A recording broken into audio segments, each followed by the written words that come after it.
Hello everyone, welcome back to my channel. তো আজকে আবার একটা কালার ফিলিং ভিডিও নিয়ে চলে এসেছি। দেখো, আজকে কালার ফিলিং ভিডিওটা কিন্তু একটা ফ্লাওয়ারের ওপর।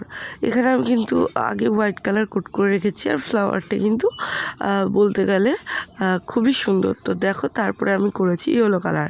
হ্যাঁ, ফেভিক্রিলের যে কালারটা আসে তারই ইয়েলো কালারটা আমি করেছি। এবার এই ইয়েলো কালারটা আমি পুরোটা কভার করে নেব। এবার বলে রাখি, এই কালারটা করার সময় কিন্তু একদম কম রং নিতে হবে, যাতে রংটা বোঝাই না যায়।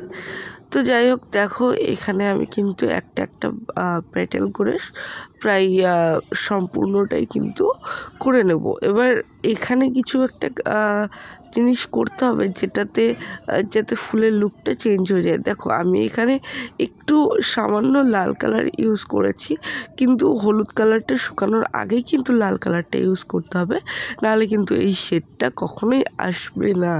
হলুদ কালার শুকিয়ে যাওয়ার পরে যদি করো, সেটা কিন্তু উপরে লাল কালারই হয়ে যাবে। তো যাই হোক, আমি এইভাবেই করেছি, মানে হলুদ কালারটা শুকানোর আগেই হালকা লাল নিয়ে এইভাবে কালার করে দিয়েছি। তো যাই হোক, এবার মাঝখানে কিন্তু আমি ব্রাউন কালার করব, কারণ ব্রাউন কালারটা দেখতে কিন্তু ভালো লাগছিল। যদিও আমি পরের ভিতরে হালকা কালো দিয়ে দিয়েছিলাম। তো টাটা।